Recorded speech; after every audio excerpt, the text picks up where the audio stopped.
Dans le silence du premier matin de mai, l'air crépite de tension, un prélude sinistre à la saga géopolitique qui se déroule en Ukraine.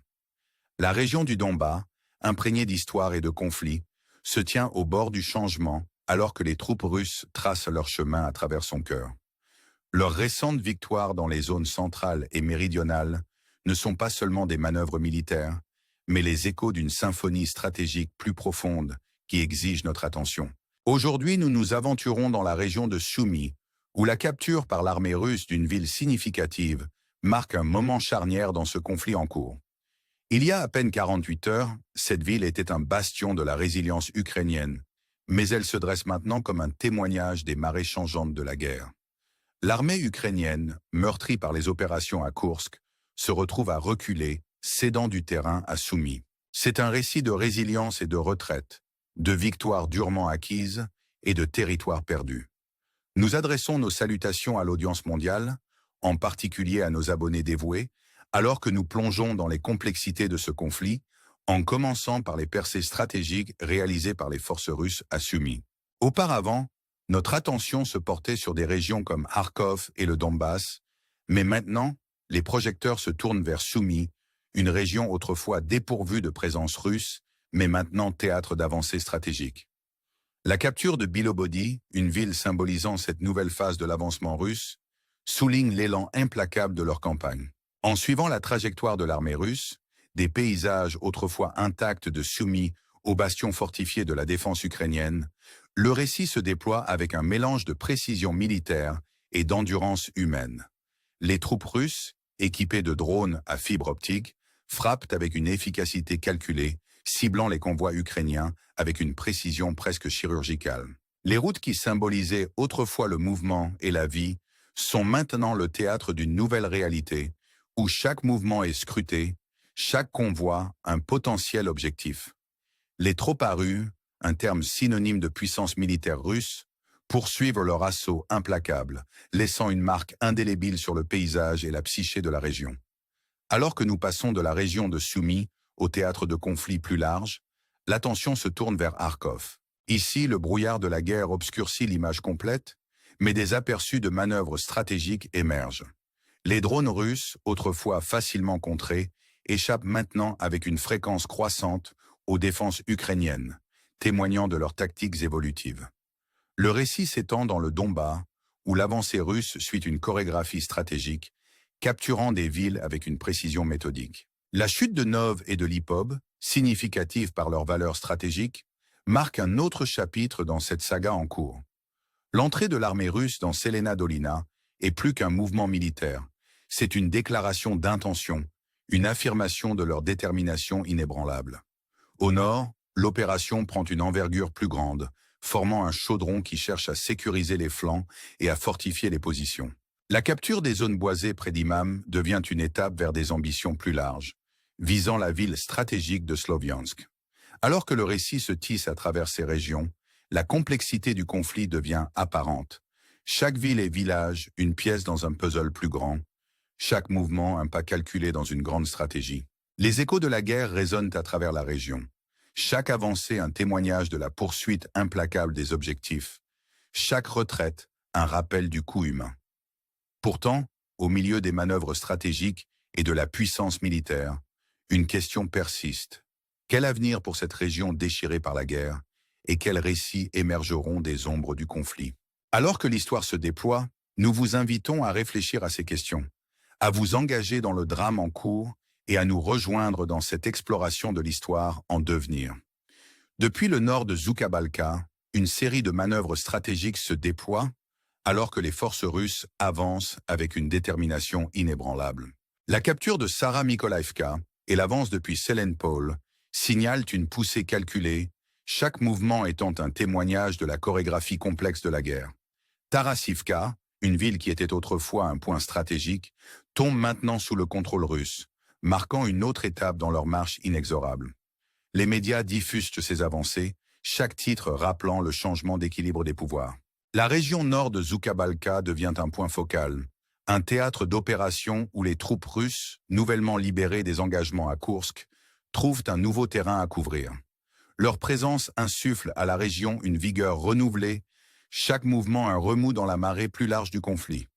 Le front autrefois tranquille s'éveille, sa dormance perturbée par les réajustements stratégiques et les avancées tactiques de l'armée russe. Alors que nous naviguons à travers ce paysage complexe, le récit se déplace vers Bodiane-Troudja, Elizabetovka et Novotoresk. Ces zones, autrefois tranquilles, résonnent maintenant des sons de l'engagement stratégique. Les forces russes, ayant sécurisé Mirolubka, avancent dans plusieurs directions. Leur mouvement un témoignage de leur acuité stratégique. L'avance vers Bod-Druj, la capture de Bananivka et de Talasivka, chaque étape un mouvement calculé dans le jeu plus large de contrôle territorial. Le chemin de la vie, une artère cruciale autrefois contestée, tombe à nouveau sous l'influence russe. La route H32, une ligne de vie reliant Konstantinovka à Mirnograd et Pokrovsk, devient une cible stratégique. Les forces russes, ayant été autrefois repoussées, réaffirment maintenant leur présence, leur mouvement un témoignage de leur détermination durable. Alors que le chemin de la vie est traversé, le récit se déplace vers Malnovka, où les troupes russes, non découragées par les attaques de drones FPB, sécurisent leur position. Cette manœuvre stratégique signale un changement profond. Chaque pas en avant, un témoignage du drame de guerre en cours. La ville de Pokrovsk, longtemps témoin silencieux du conflit, s'éveille maintenant à la présence des groupes RG russes. Les médias rapportent leur entrée, un développement qui suscite à la fois scepticisme et intrigue. Ces groupes, utilisant la couverture des zones boisées, s'aventurent dans de nouveaux territoires, leur présence un présage de potentiels changements dans la dynamique régionale. L'histoire qui se déroule à Pokrovsk suscite la spéculation. Chaque rapport une pièce d'un puzzle plus grand. Alors que nous plongeons plus profondément dans ce récit évolutif, l'attention se tourne vers la direction de Dnipropetrov, où de nouveaux développements se déploient. Les troupes russes, avançant depuis le sud, se rapprochent de Troie, leur proximité de Dnipropetrov un avantage stratégique. La capture du flanc sud de Kotlyarivka et l'avance depuis Novoksandrivka et Ouspenivka deviennent des étapes significatives. L'entrée dans Novo-Alexandrivka, une ville d'importance stratégique, marque un moment charnière dans cette saga en cours. Les mises à jour des médias reflètent la gravité de ce développement. Chaque rapport un témoignage de la stratégie qui se déroule. La capture de cette ville signale un point d'appui stratégique, un pas de plus vers les objectifs plus larges dans la région. Alors que les forces russes avancent, le récit s'étend aux régions méridionales où les défenses ukrainiennes se préparent à l'engagement imminent. L'histoire qui se déroule à Novo-Alexandrivka devient le microcosme du conflit plus large. Chaque mouvement un reflet des ambitions stratégiques en jeu. La question demeure. Comment ces développements façonneront-ils l'avenir de la région et quels récits émergeront des sables mouvants de la guerre? Nous vous invitons à réfléchir à ces questions, à vous engager avec les complexités de ce drame en cours et à nous rejoindre alors que nous naviguons dans la tapisserie complexe du conflit. Alors que nous nous tournons vers le sud-ouest du Donbass, le récit s'intensifie avec les événements qui se déroulent à Bit. L'armée russe, après des jours de guerre psychologique, change de tactique, passant des tracts aux bombes, une escalade calculée. Les tracts, autrefois flottant au vent comme des présages de reddition, cèdent la place au rugissement tonitruant des bombes FAB, chaque explosion étant un témoignage de la pression implacable exercée sur les défenses ukrainiennes. Le bombardement incessant sur Bit laisse sa marque, une symphonie de destruction qui résonne à travers le paysage. Avec des bombes FAP de calibres variés s'abattant, la détermination ukrainienne est mise à l'épreuve jusqu'à ses limites. Cette offensive acharnée culmine en une attaque décisive, alors que les troupes russes s'avancent dans Bagatyr, s'emparant de la partie sud-est de la localité. L'entrée dans Bit marque un tournant, alors que les zones grises sur la carte succombent progressivement au contrôle russe.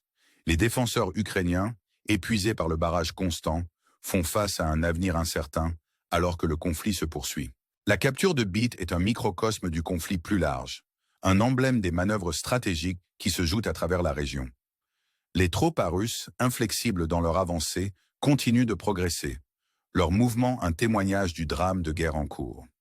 Alors que nous pivotons vers le théâtre plus large, le récit s'étend à Kherson, où les échos du conflit résonnent. Les forces russes, ayant traversé le Dnieper, continuent d'exercer une pression.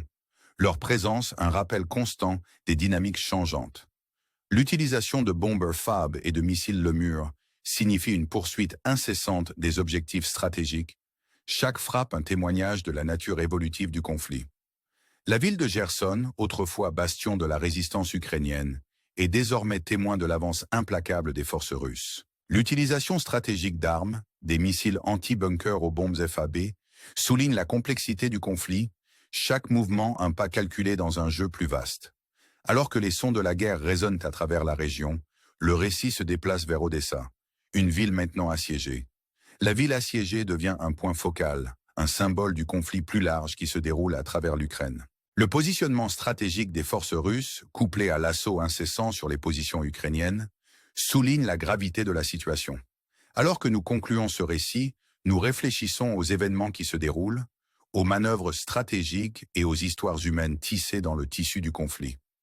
La situation en Ukraine reste fluide, chaque jour apportant de nouveaux développements, chaque moment un témoignage de la résilience et de la détermination de ceux impliqués. Alors que nous continuons à suivre ces événements en cours, nous vous invitons à réfléchir aux implications plus larges, à vous engager avec les récits qui façonnent notre monde et à nous rejoindre dans cette exploration de l'histoire en devenir. Que réserve l'avenir à cette région déchirée par la guerre et quelles histoires émergeront des cendres du conflit? Ce sont les questions que nous vous laissons, vous encourageant à aimer, commenter et vous abonner à notre chaîne pour d'autres mises à jour et des aperçus du paysage géopolitique en constante évolution. Merci de nous avoir rejoints dans ce voyage, et puis les questions que nous explorons aujourd'hui, inspirer une compréhension plus profonde du monde qui nous entoure.